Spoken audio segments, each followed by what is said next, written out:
Pada pagi musim panas yang tenang di 26 Juli 1974, sebuah tragedi tak terduga mengubah kedamaian wilayah Provincetown, Massachusetts. Leslie, seorang gadis berusia 12 tahun, tengah dalam perjalanan pulang bersama kedua orang tuanya setelah mengunjungi keluarga besarnya. Dua anjing peliharaan mereka berlari riang di depan Leslie. Namun, kesenangan itu berubah menjadi momen menegangkan ketika salah satu anjing mulai menggonggong keras dan menarik perhatian Leslie.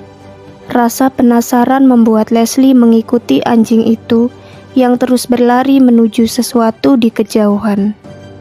Di antara semak-semak dan pasir, Leslie melihat sebuah bentuk samar. Awalnya dia mengira itu adalah bangkai rusa karena kulitnya yang pucat dan tekstur kasarnya menyerupai hewan mati. Tapi saat dia makin mendekat, kenyataan yang jauh lebih mengerikan terungkap. Itu adalah tubuh seorang wanita tergeletak di atas pasir. Leslie membeku sejenak, sementara matanya berusaha menangkap detil yang tidak biasa. Tubuh itu tidak memiliki tangan. Dengan napas tertahan, Leslie berlari kembali ke orang tuanya. Leslie mulai panik dan mereka dengan cepat melaporkan temuan itu kepada penjaga taman. Penyelidik yang tiba di lokasi menemukan pemandangan yang lebih brutal daripada yang bisa dibayangkan oleh siapapun. Wanita itu ditemukan terbaring di atas selimut pantai, kepalanya beralaskan celana jeans dan bandana.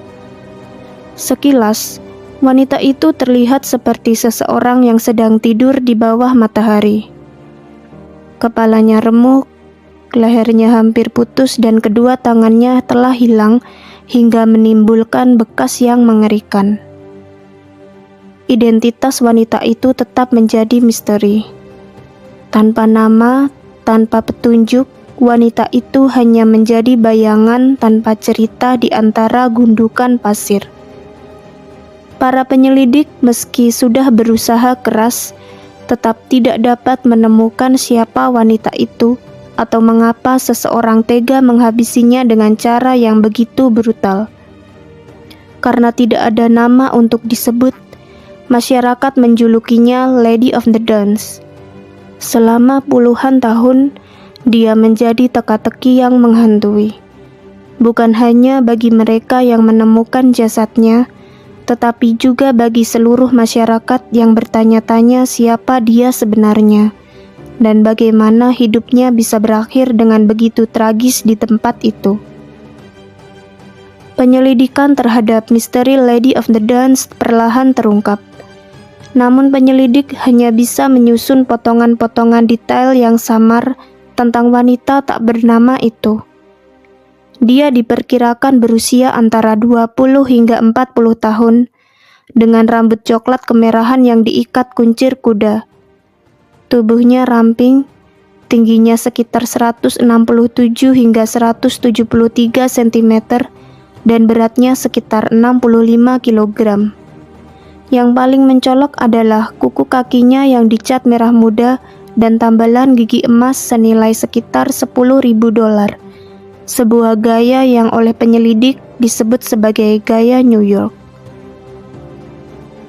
Namun, detail-detail ini hanyalah awal dari cerita yang jauh lebih gelap.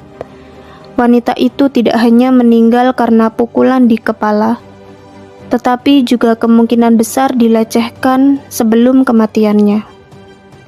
Lebih mengerikan lagi, pembunuhnya mencoba mencabut beberapa gigi, sebuah upaya yang diduga untuk menghilangkan petunjuk identitasnya. Seolah tidak cukup, kedua tangannya dihilangkan, membuat identifikasi melalui sidik jari menjadi mustahil. Ketidakmampuan untuk mengidentifikasi wanita itu atau menangkap pembunuhnya menjadi beban berat bagi para penyelidik. Seiring waktu, Lady of the Dunes menjadi korban pembunuhan tak teridentifikasi yang paling lama dalam sejarah Massachusetts. Namun teka-teki ini tidak dibiarkan begitu saja. Selama beberapa dekade, berbagai teori bermunculan, mencoba mengungkap siapa dia sebenarnya dan apa yang membawanya pada akhir yang begitu tragis. Selama puluhan tahun setelah dimakamkan di St. Peter's Cemetery pada tahun 1974, identitas Lady of the Dance tetap menjadi misteri yang menghantui.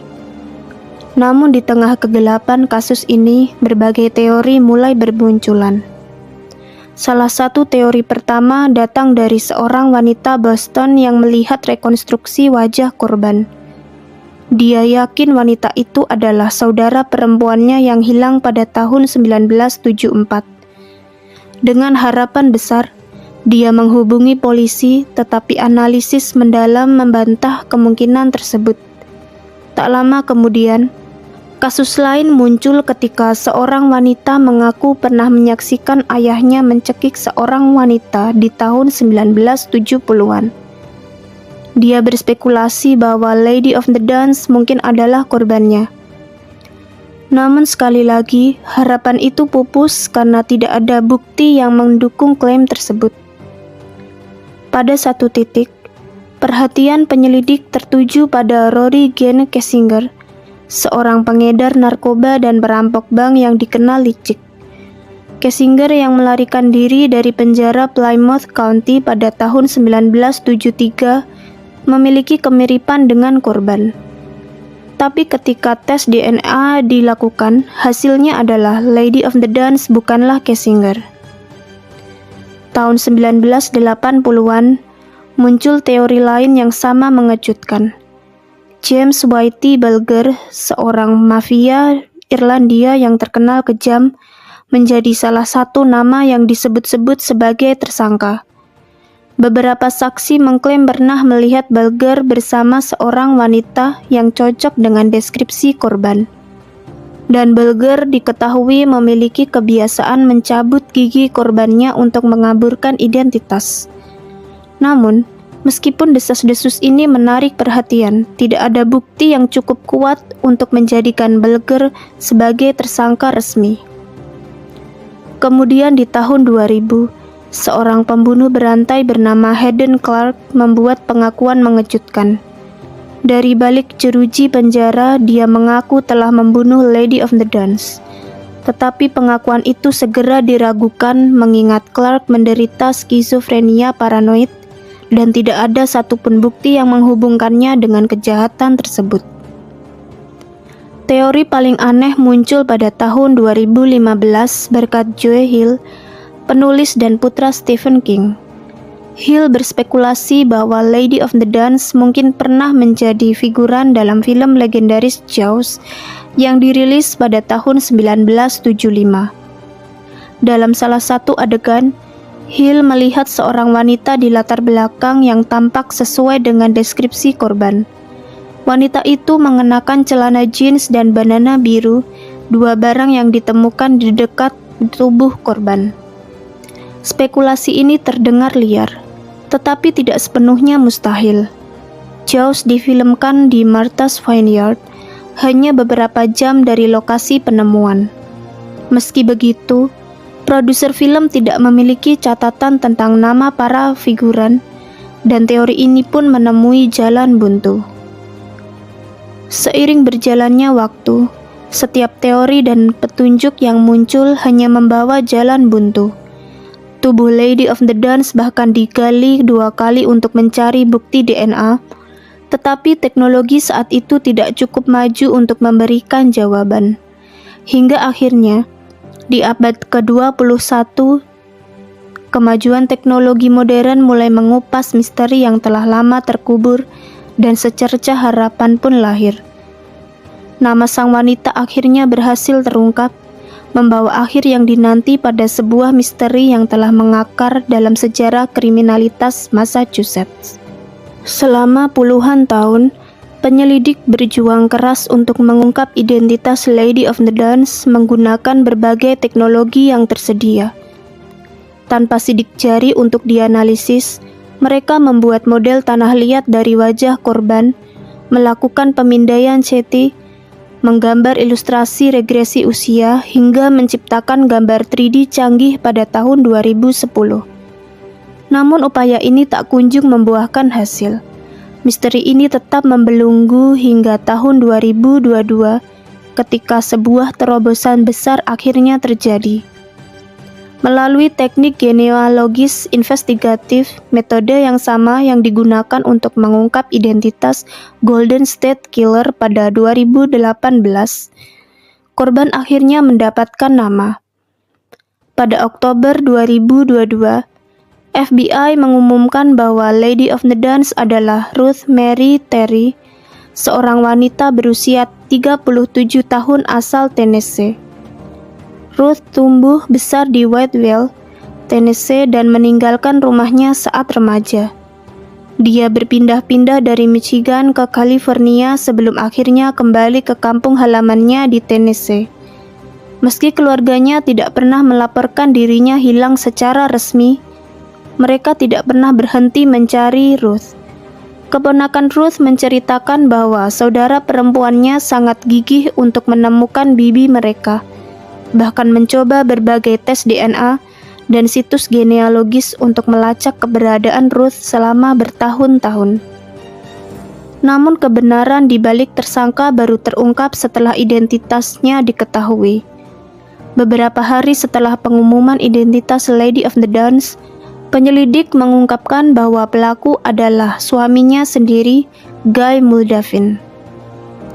Setelah penyelidikan lebih lanjut, terungkap bahwa Ruth telah menikah dengan Moldavin tak lama sebelum dia dihabisi. Pasangan pengantin baru itu sempat berpergian, bahkan mampir ke Tennessee untuk melihat keluarga Ruth. Namun pada musim panas tahun 1974, Moldavin kembali sendirian. Kepada keluarga Ruth, dia mengatakan bahwa mereka bertengkar selama bulan madu dan tidak pernah mendengar kabar dari istrinya sejak saat itu. Yang lebih mengerikan, Moldavin sempat menyebut kepada beberapa orang bahwa istrinya telah meninggal. Kini, misteri panjang Lady of the Dance akhirnya terpecahkan. Bagi banyak orang, dia akan tetap dikenang sebagai sosok tragis yang ditemukan tak bernyawa di pantai Provincetown pada suatu musim panas yang cerah. Namun bagi keluarganya, dia lebih dari sekedar nama di berita. Keponakannya mengenang bibinya sebagai wanita dengan rambut auburn yang indah dan senyum lebar yang memancarkan kehangatan. Meski terlambat hampir 50 tahun lamanya, Ruth Mary Terry akhirnya bisa kembali kepada keluarganya.